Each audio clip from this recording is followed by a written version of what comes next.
Hi, and welcome to Sage for H, and welcome to the IR Theory interview series. In this interview series, we interview IR scholars about their preferred theoretical perspectives. The idea is to get a brief account of why scholars have come to appreciate a certain IR theory through a short interview. Today, I have the honor to interview another great scholar, namely Patrick Porter. He is a classical realist and focuses on great power politics, grand strategy, and US foreign policy, among other topics. Professor Porter has written 4 books and published numerous articles in leading journals. His most recent book is The False Promise of Liberal Order, Nostalgia, Delusion, and the Rise of Trump. Welcome, Patrick. Thank you. Thank you for having me. It's really nice to have you here. So before we get started, before I ask the more specific questions about classical realist concepts, could you please tell us a little bit about your scholarly background, briefly? Well, yes, I started out as an historian, and I still feel that like a missing limb in a way. Having once I did my undergraduate at the University of Melbourne, and then my doctoral thesis at the University of Oxford. And I was really interested in the kind of the culture of war, particularly religion in World War I and combat motivation and things like that. And I suppose we're all influenced by things around us, even if we're not fully aware of them. So I come from a family where on the one side, my father was a clergyman, a school chaplain, and my mother's father fought in World War I. In fact, he used to do a lot of trench raiding in the Australian Army. And so maybe these two things came together in my interests. Who knows? And anyway, but one of the life-changing or intellectually forming things to happen was my first academic job was at the British Staff College, the Defence Academy. And I started teaching there during the war in Iraq, when that started going really badly, when it was imploding. And so teaching sort of defense studies, history, politics, IR in general and with officers who were returning from a failing war at a time of real both agony and self-doubt in the West, that I suppose stimulated an interest in strategy and more deeply an interest in the search for general patterns and the search for what is true across time and space, which sort of in a way took me a little bit away from history, or at least using history differently. And that then led to a number of projects where I suppose the thing that links them together, I guess, is what I call the problem of recklessness, which I'm still worrying about. That is, and we can talk more about this, but to put it simply, why powerful, successful states screw up, why they fall into self-defeating behavior. And here we are. Yeah, here we are, yeah, at this very moment. The problem of recklessness is quite real. Okay, thank you very much for that background. We sure are shaped by our various upbringings and backgrounds and so on. So that's interesting. Who was it that was a clergyman, your father or your grandfather? My father, yeah. He's retired now. Okay. He's a school chaplain. Yeah. Okay, interesting. And also the statement, what is true across time and space. I like that statement. Yeah, all right. And the problem of recklessness. Lovely. So I think that's a really good introduction to the questions that will follow, where we will dissect or at least look into some core concepts of critical realism. Classical realism, sorry. So if you were to choose 2 or 3 core classical realist concepts, which ones would you choose and why? Sure. Well, I mean, I guess the first thing to say is what I think classical realism is. Good. Because people have different answers to that, right? This is not, this is quite contested territory. Mm. Some people say the main thing that distinguishes classical realism is its emphasis upon this idea of human nature, as opposed to structural realism, which stresses the primacy of the international system and its distribution of power and shaping and shoving behavior. Others would say the main difference is that classical realism is humanistic, whereas structural realism tries to be a science, or even to have physics envy. I don't really approach it that way, and I don't see classical and structural realism necessarily as antithetical or even that much at odds. I do think they emphasize slightly different things, but are part of what is still a broadly coherent intellectual tradition. I mean, one of the things about us academics is we feel we have to differentiate our products a lot from each other. Yeah. And so we're very keen, for rather rational professional purposes, to kind of highlight what is new and different.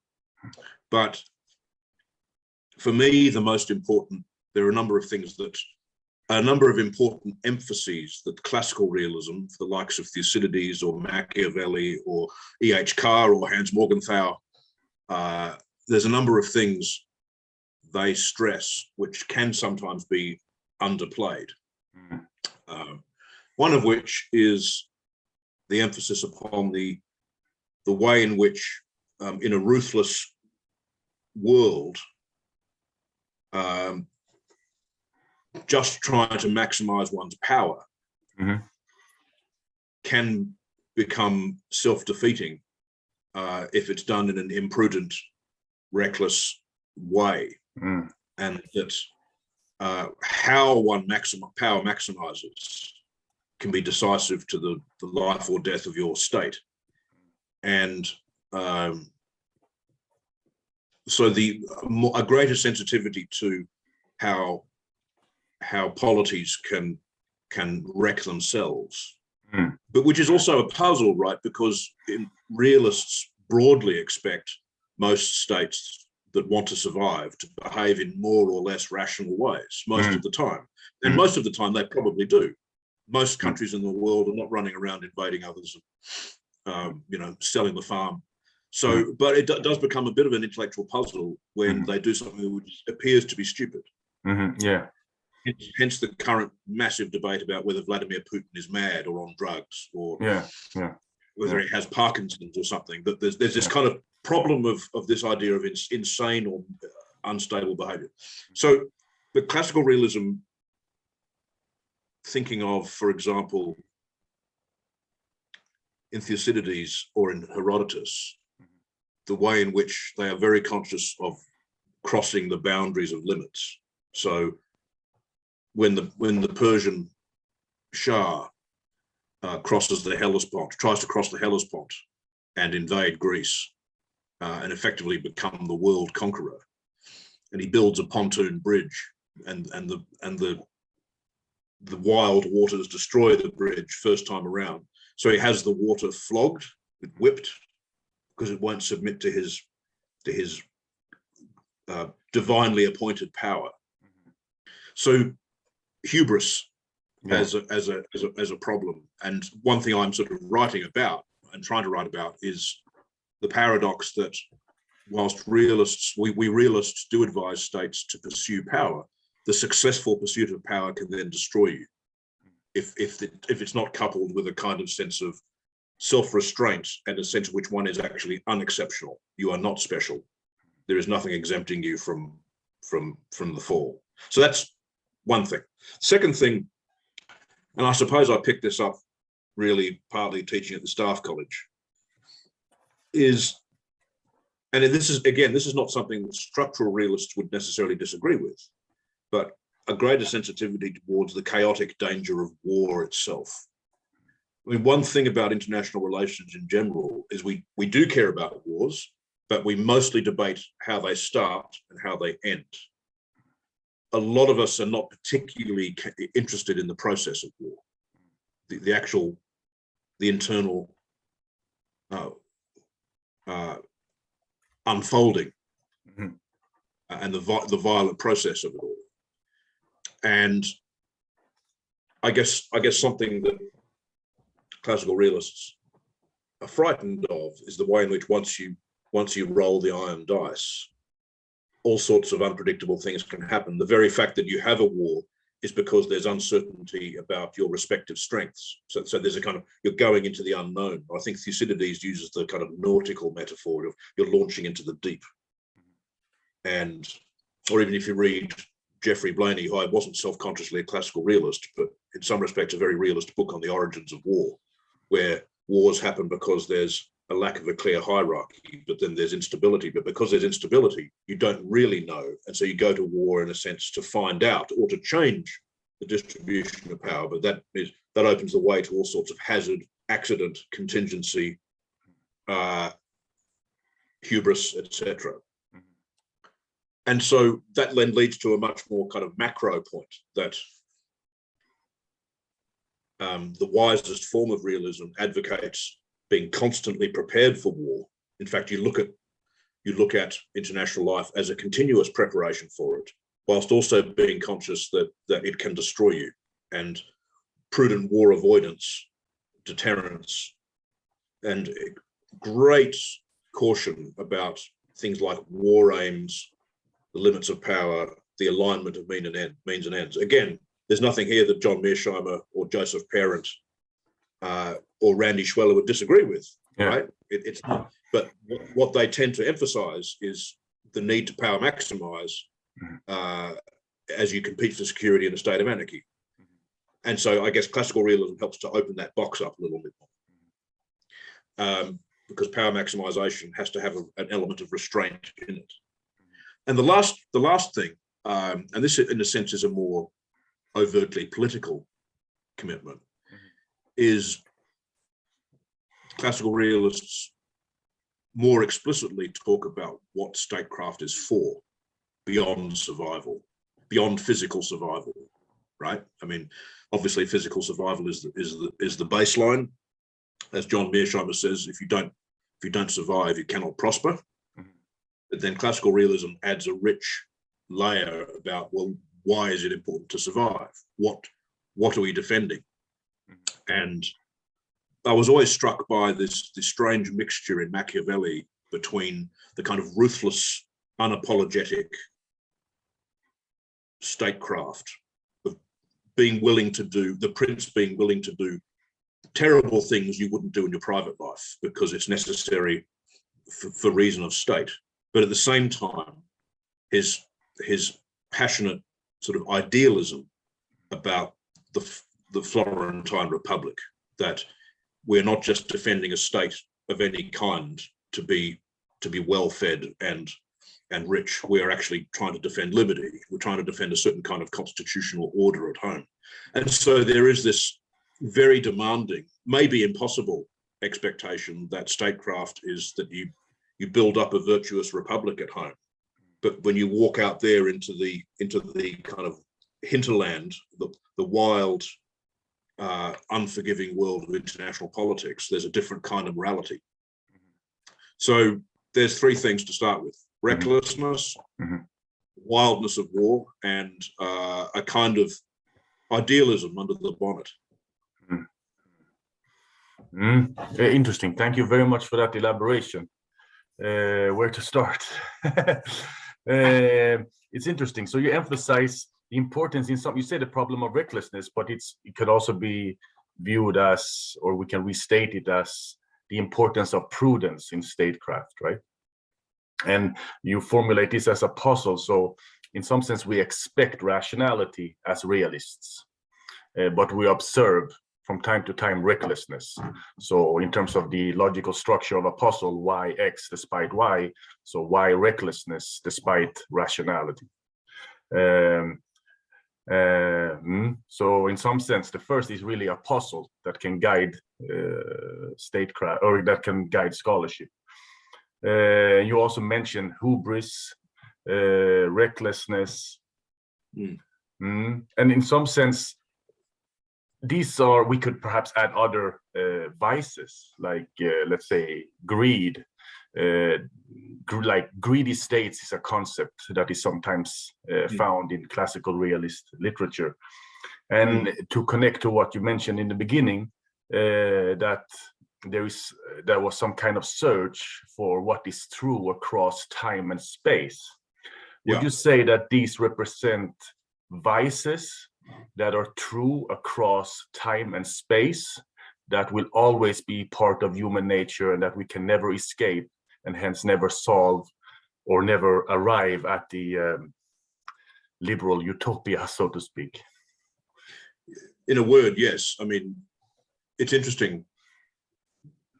The proposition of universality here, which I think is also part of realism, that to varying degrees, but as a common thing within realism, we do believe that there are constants, there are patterns, that not everywhere all the time, but most of the places, most of the time, probabilistically, and above all, anarchy. So in a sense, what do I think human nature is? I think it, in terms of international politics, it is primarily something born of the lack of a thing, which is the lack of an international sovereign protector who can reliably be called upon to look after us. So the lack of that Leviathan and the impossibility of having that Leviathan, because to confer that amount of power on any institution would then be to provoke balancing against it, because it would be a human thing, and human things are fallible, and we'd feel threatened. So we can't have it. That's always been true. It will always be true.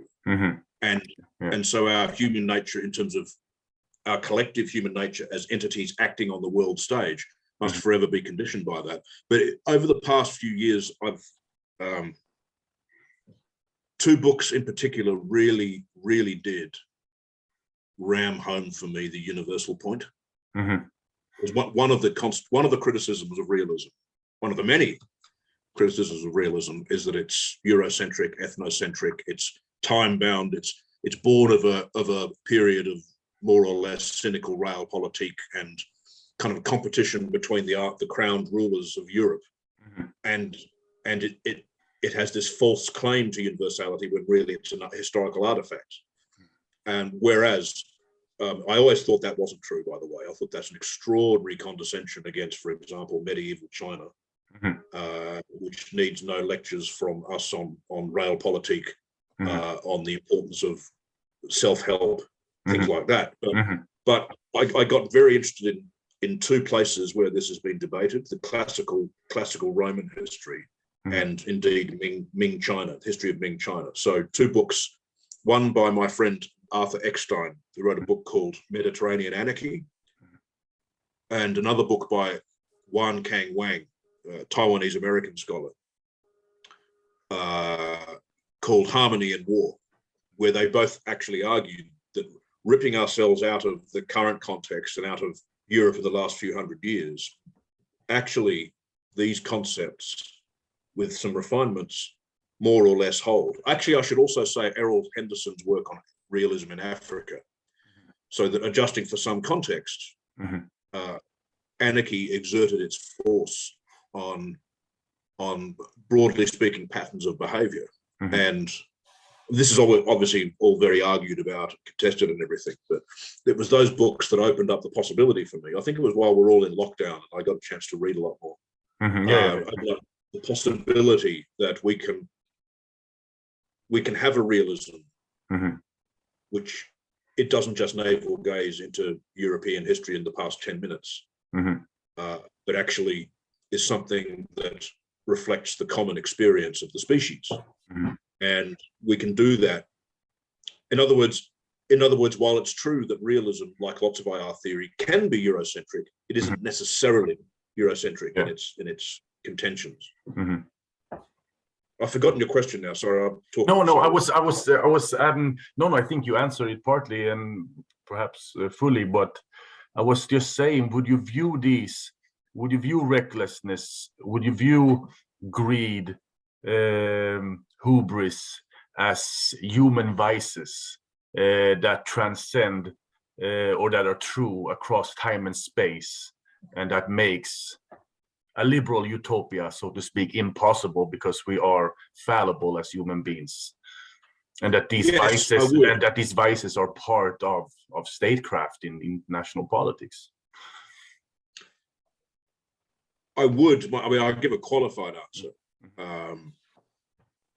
Most realists distinguish sharply between domestic and individual morality and external state morality, that states can be prone to excess, but that is primarily their response to anarchy. It doesn't just come out of their hearts.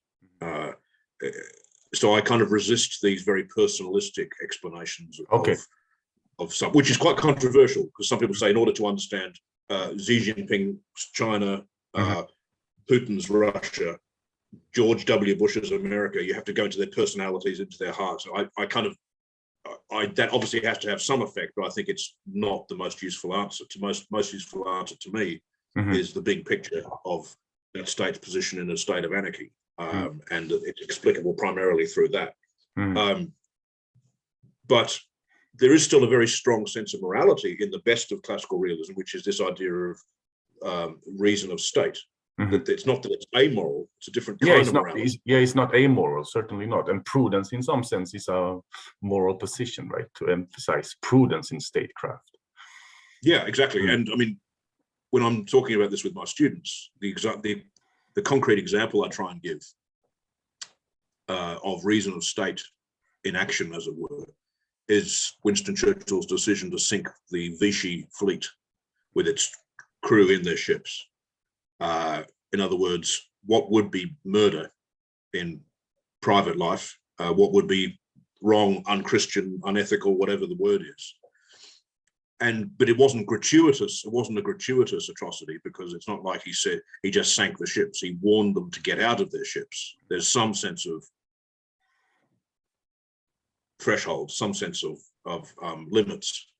But Britain, for its survival, simply couldn't allow something to happen which it had the ability to stop, which was when Nazi Germany was in its ascendancy and at the gates of Britain, allowing it to augment its fleet as well, to increase its power even more, when the balance was very delicate. That was something that what Machiavelli probably would have called virtue, the ability to do the ruthless thing and then not agonize about it forever, but to keep moving. So to think about what prudence means is also to think about what is moral internationally, I think. Yeah, and also perhaps looking at it from a consequentialist perspective as well, a utilitarian perspective, rather than a deontological perspective. I would say that's also perhaps part of a classical realist understanding of what should be done or how you should think about statecraft.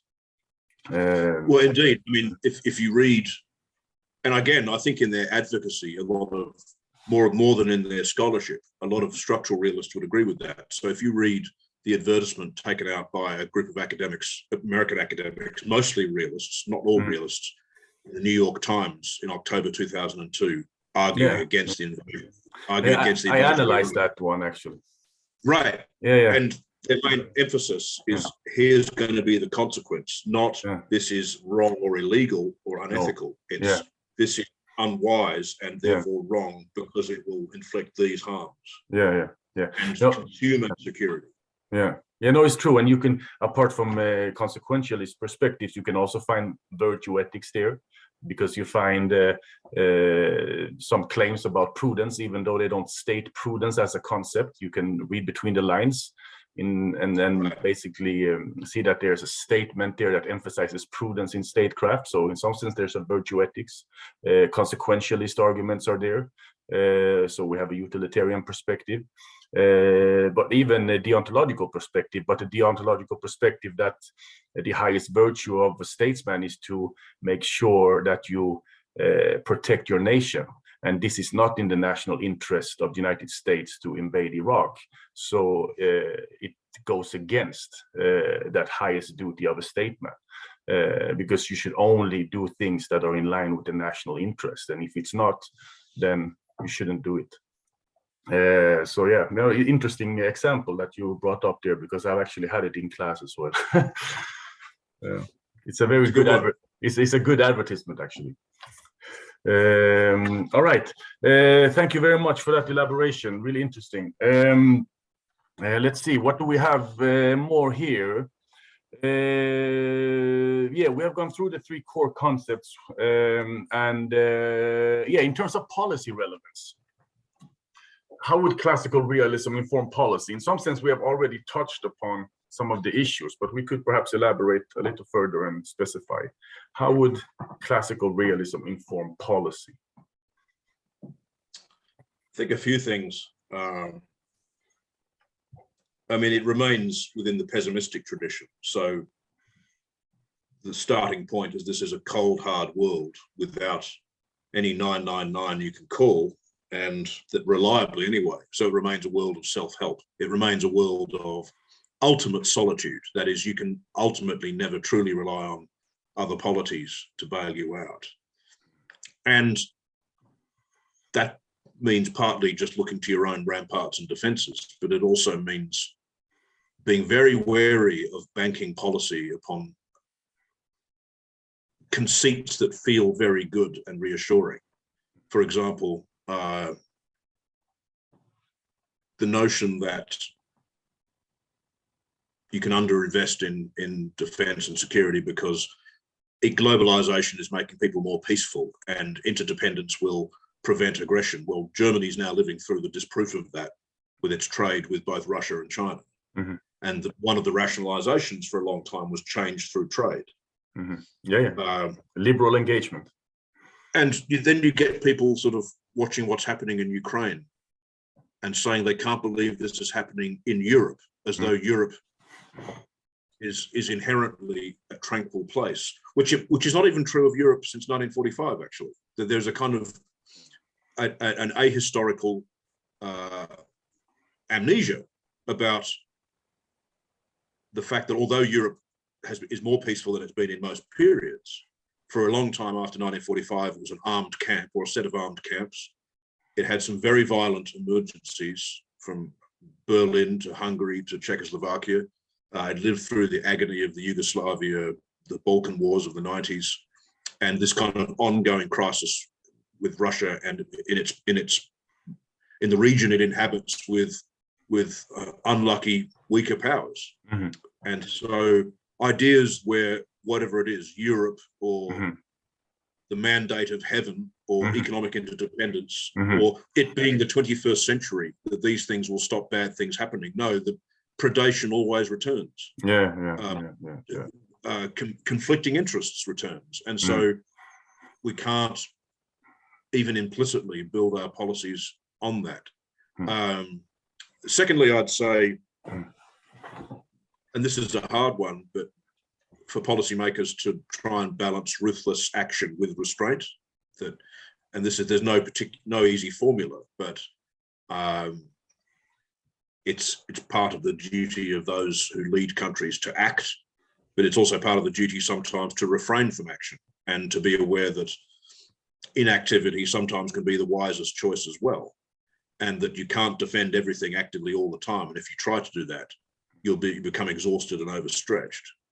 And so, as someone said, to govern is to choose, and to choose with scarce resources, not enough time, and with a domestic audience that won't necessarily endure everything you want it to. So to try and encourage a kind of a mindset in which these things are balanced as well as we can. Thirdly, I'd say the gravity of decisions for war. And when I say that, I mean the gravity of doing things even like drone strikes, or if you like, economic warfare with sanctions. That in a sense, if you're a superpower or a major power and you're constantly imposing sanctions, or you're constantly waging war at some lower level, you can become desensitized to the importance of that. And I'm not saying, therefore, you never do it. Sometimes you need to do it. I'm not a pacifist, but always being mindful of the momentousness of those decisions. And this is something we have to think about now. Whilst there's broad consensus, and I think rightly, that Russia needs some containing in Ukraine, we need to be thinking about the long term as well. What do we want within the context of our global strategy? Is this ultimately about a permanent campaign to coerce Russia until they overthrow their tyrant and become a democracy? Is it about gearing our punishment towards getting Russia out of Ukraine and then maybe some kind of détente down the line? How does this relate to our relationship with China? Are we just accepting now that we're going to be in a long containment battle with the whole Eurasian alliance of China and Russia? Because if that's what we're saying, we're in for a world of trouble and we need to get ready for it. But if it's not what we want, then what compromises are we willing to make? And then lastly, getting back to the point I made before, to encourage a sense in which we keep thinking, what is our foreign policy for, apart from our material power? Why do we act in the world as we do? And I think that's become important because, to be blunt, there are some people who make speeches and policy, it would seem, in order to feel good. They want to feel important. They want to feel righteous. And that's an understandable human impulse, and we all have it, but it needs to be kept in check. Because in the world we live in, the world where there are limits and where there are constraints, we can't always act in ways that are emotionally satisfying or that feel righteous. We have to have an eye to limits and to the painful readjustment of means and ends. And so bearing in mind some kind of civic ethos around that. For example, the debate, some people are falling into this trap of wanting to have this Kulturkampf against Russian culture, just as people earlier wanted to have a Kulturkampf against Islamic culture to a degree. And I think, so in that respect as well, war can destroy our liberty. There's just a few things. Yeah, yeah. Thank you very much again for that elaboration. Very interesting. And also, I think it is fair to summarize, and you correct me if I'm wrong, that there is a critique here, that there is a critique against what we could perhaps call some kind of liberal crusade in the world. Would that be correct? Well, very much so.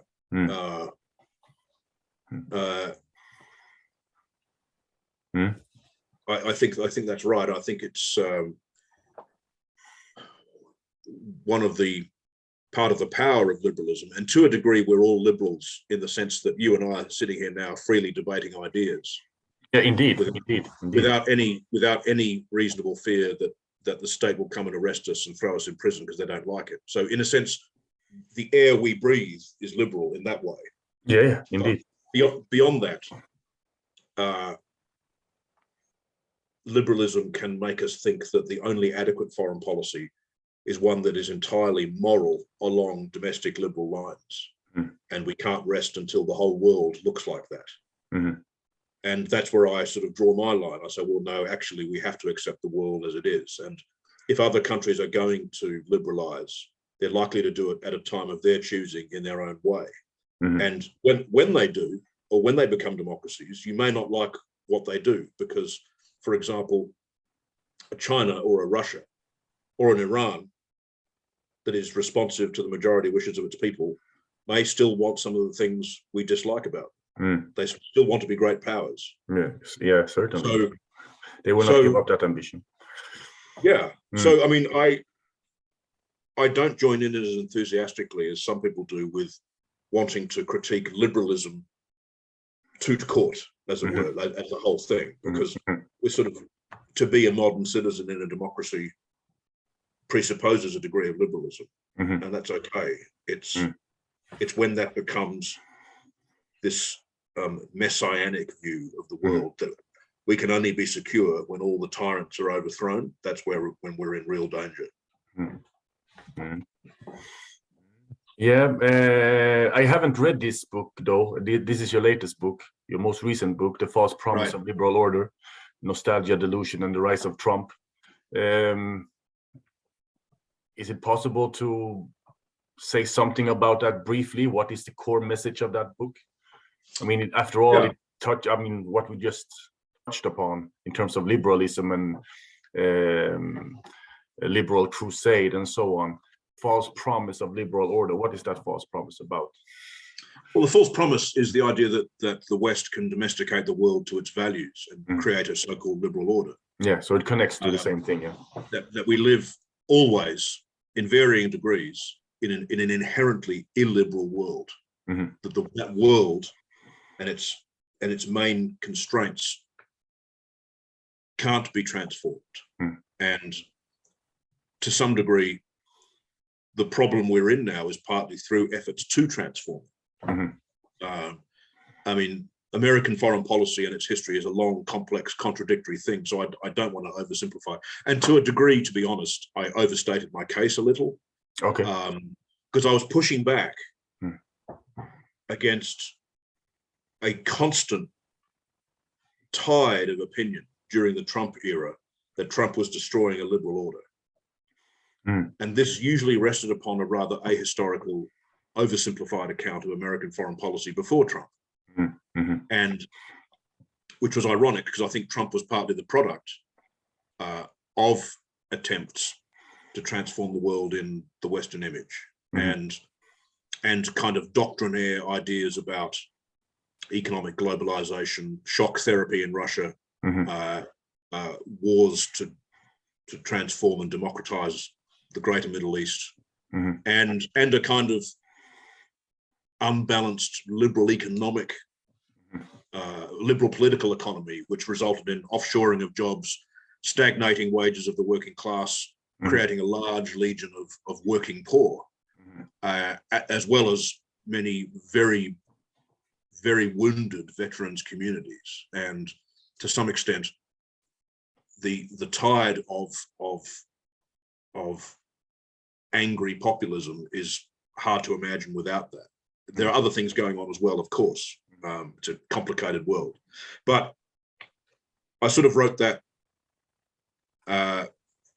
to somehow resist this theology, and I see, and to say that actually American statecraft, when it's at its best, is a prudential realism.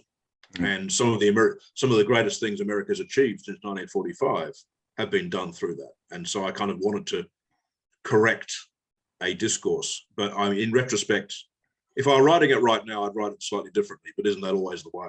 Yes, of course. You always have critical in hindsight. Okay, thank you again. And just to connect to that book, this idea of you have developed this idea elsewhere in an article that you published in International Security, this idea of a logic of habit, or rather a critique of this consensus of that you can find within the foreign policy establishment in Washington. Do you develop that in the book as well? The latest book. Yeah, the latest book. Yeah. To a degree. Yeah, to a degree. In a sense, the book is a sequel because it critiques some of the ideas of the foreign policy establishment. I suppose one of the things I'm interested in is the intellectual life of great powers, how they think about themselves and the world as they acquire power.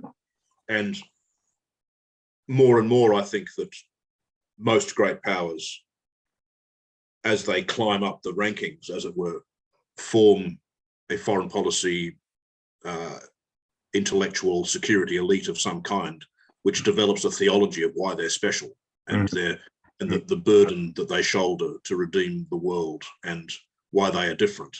And so one of the books I'm hoping to write one day, is a great power exceptionalism.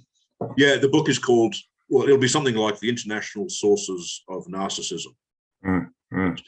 Interesting. There's a Swedish scholar who recently wrote about great power and narcissism, I think. Yeah, I believe so. I haven't actually read it yet. It sounds really good. Yeah, Linus Hagström. You can check that out. I haven't read it myself, but he might have done my argument better than I've done it, so who knows? Yeah, I don't know. Yeah, I don't think he's a classical, or I don't think he self-identifies as a classical realist, though. but you never know. Well, okay, but in any case, before we end, any advice to our fellow IR students? Yeah, absolutely. If they want it. Yeah, they want it. Well, look, I would, if I had to give you one bit of advice, it would be study what you care about, research what you care about, not what you think is fashionable or needed.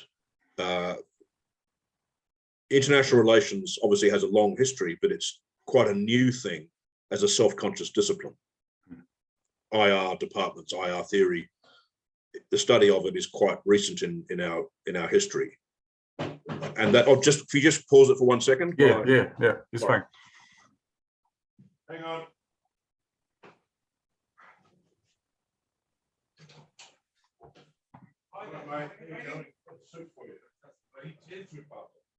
And I'll see you on Friday. Bye-bye.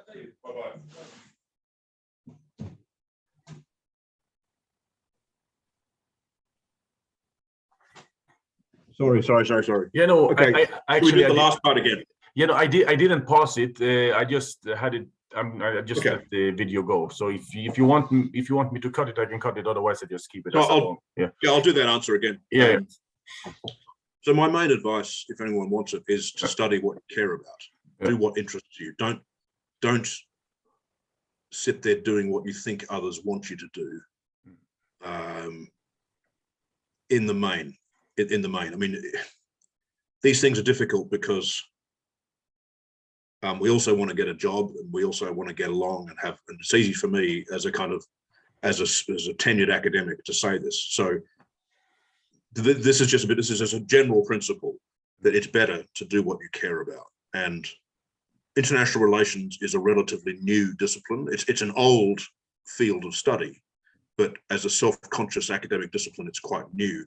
And that, I think, makes its scholars often quite insecure and always looking for the new thing and always worried about where the literature has moved on. And this idea of, we're all fish trying to go towards the right tide. And all the new turns from year to year. All the new terms and all the new turns. And there is this kind of scramble for novelty, which has diminishing returns. And actually not all scholarship should do that. And sometimes it's about kind of restating and reformulating and arguing about old ideas. But the point is not old ideas are better than new ideas, although I don't think there are that many genuinely new ideas. The point is follow your mind, follow your heart, do what you think matters. Because I've got friends who are Russian experts who were told decades ago, why are you doing Russia? No one's doing Russia. Russia's over. Russia's finished. Russia's, we're now dealing with a world of new security or a new Europe, and Russia's over as a geopolitical power, or it's just going to conform to the Western order. And the real action is with China, or the real action is climate change, or identity, or something, or terrorism, or something like that. And some people believe this and go around retooling themselves and end up not having any identity. And so if you actually do what you care about, and these guys I know did Russia and they stuck to their guns, and now they're actually turning away interviews, turning away opportunities like it. And so people who tell you what's up and what's down don't know necessarily. As someone once said to me, I had one of my great teacher, Ronald Ridley, an ancient history professor, he said, he was talking to another scholar who was telling him what was new and what was in, and Ron said, well, if the only thing that happens is the only thing that matters is what happened in the last 5 minutes, where does that put you in 5 minutes time? So don't listen to those folks. Do what you care about. And enjoy the ancient wisdom of Solomon. There is nothing new under the sun. So there's some timeless wisdom, right? Something that is true across time and space. Yeah, awesome. Thank you very much for that advice. It was really nice to have a chat with you. And thanks again. Thank you so much, John. I really appreciate it. And best of luck to you and your students. Yep, all the very best. Bye-bye. Cheers.